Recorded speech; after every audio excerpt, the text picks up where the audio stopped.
ବିଛା ରାଶି ପାଇଁ 2026 ମସିହା କିପରି ରହିବ ଜାଣିବା। 2026 ମସିହାରେ ବିଛା ରାଶି ଜାତ ବ୍ୟକ୍ତି ସ୍ୱାସ୍ଥ୍ୟ, ଶିକ୍ଷା, କର୍ମ, ପ୍ରେମ, ଅର୍ଥ, ବିବାହ ଓ ପରିବାର ପ୍ରଭୃତି କ୍ଷେତ୍ରରେ କ'ଣ ସବୁ ଫଳ ପାଇବାକୁ ଯାଉଛନ୍ତି।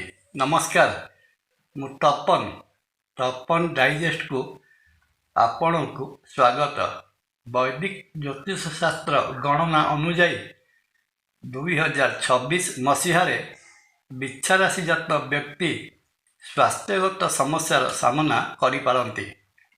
2026 ମସିହା ବର୍ଷ ସାରା ଶନି ମହାଗ୍ରହ ବିଛା ରାଶିର ପଞ୍ଚମ ସ୍ଥାନରେ ରହୁଥିବାରୁ ପେଟ ଜନିତ ରୋଗ ପ୍ରଦାନ କରିବାର ସମ୍ଭାବନା। ସେଥିପାଇଁ ଖାଦ୍ୟପେୟ ଗ୍ରହଣରେ ସର୍ବଦା ସାବଧାନତା ଅବଲମ୍ବନ କରିବେ। ସେହିପରି ବର୍ଷ ସାରା ରାହୁ ମହାଗ୍ରହ ଆପଣଙ୍କ ରାଶିର ଚତୁର୍ଥ ଭାବରେ ଅବସ୍ଥାନ କରୁଥିବାରୁ ଛାତି ସମ୍ବନ୍ଧୀୟ ରୋଗ ଯଥା ହୃଦୟ ରୋଗ ବା ଫୁସ୍ଫୁସ୍ ଜନିତ ରୋଗର ସାମନା କରାଇପାରନ୍ତି। ଏହାଛଡ଼ା ରାହୁ ମହାଗ୍ରହ ମାନସିକ ରୋଗ ସହିତ ଗଟ୍ସ ବା ଅନ୍ତନାଳୀ ଜନିତ ରୋଗ ଓ ଚର୍ମ ରୋଗ ମଧ୍ୟ ପ୍ରଦାନ କରିପାରନ୍ତି। ବର୍ଷ ଆରମ୍ଭରୁ ଜୁନ୍ ମାସ 2 ତାରିଖ ପର୍ଯ୍ୟନ୍ତ ବୃହସ୍ପତି ବିଛା ରାଶିର ଅଷ୍ଟମ ସ୍ଥାନରେ ଅବସ୍ଥାନ କରୁଥିବାରୁ ଏହି ସମୟ ବିଛା ରାଶି ଜାତ ବ୍ୟକ୍ତି ସତର୍କ ରହିବା ଦରକାର। ଜୁନ୍ ମାସ 2 ତାରିଖ ପରେ ବୃହସ୍ପତି କର୍କଟ ରାଶିରେ ପ୍ରବେଶ କଲେ ପଞ୍ଚମ ଦୃଷ୍ଟିରେ ବିଛା ରାଶିକୁ ଦେଖୁଥିବାରୁ ଏହି ସମୟରେ ବିଛା ରାଶି ଜାତ ବ୍ୟକ୍ତି ସ୍ୱାସ୍ଥ୍ୟଗତ ସମସ୍ୟା ଭୋଗ କରୁଥିଲେ ସେଥିରୁ ଆରୋଗ୍ୟ ଲାଭ କରିବେ। ଶିକ୍ଷା ଦୃଷ୍ଟିରୁ ଦେଖିବାକୁ ଗଲେ 2026 ମସିହା ବିଛା ରାଶି ପାଇଁ ମଧ୍ୟମ ଧରଣର ରହିବ। ବର୍ଷର ପ୍ରଥମାର୍ଦ୍ଧରେ ଖରାପ ସ୍ୱାସ୍ଥ୍ୟଗତ ସମସ୍ୟା ଶିକ୍ଷା କ୍ଷେତ୍ରକୁ ପ୍ରଭାବିତ କରିପାରେ।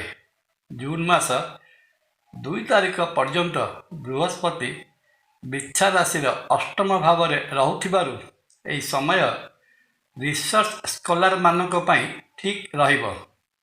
କିନ୍ତୁ ଅନ୍ୟ କ୍ଷେତ୍ରରେ ପଞ୍ଚମ ଭାବରେ ଅବସ୍ଥିତ ଶନି ଅଧ୍ୟୟନରତ ଛାତ୍ରଛାତ୍ରୀମାନଙ୍କୁ ଅଳସୁଆ କରିବାର ସମ୍ଭାବନା ରହୁଥିବାରୁ ଏହି ସମୟରେ ଅଧ୍ୟୟନରତ ବା ଶିକ୍ଷା କ୍ଷେତ୍ରରେ ଥିବା ଛାତ୍ରଛାତ୍ରୀମାନଙ୍କୁ ଅଧିକା ପରିଶ୍ରମ କରିବାକୁ ପଡ଼ିବ। ଉଚ୍ଚ ଶିକ୍ଷା ପାଇଁ ଆଗ୍ରହୀ ଥିବା ଛାତ୍ରଛାତ୍ରୀମାନଙ୍କ ପାଇଁ ଜୁନ୍ ମାସ 2 ତାରିଖ ପରଠାରୁ ଅକ୍ଟୋବର ମାସ 31 ତାରିଖ ପର୍ଯ୍ୟନ୍ତର ସମୟ ସର୍ବୋତ୍କୃଷ୍ଟ ସମୟ। ଉଚ୍ଚଶିକ୍ଷା ଆହରଣ ପାଇଁ ଇଚ୍ଛୁକ ଛାତ୍ରଛାତ୍ରୀମାନେ ଏହି ସମୟରେ ମନପସନ୍ଦର ପାଠ ପଢ଼ିବା ପାଇଁ ସେମାନଙ୍କୁ ସୁଯୋଗ ମିଳିବ।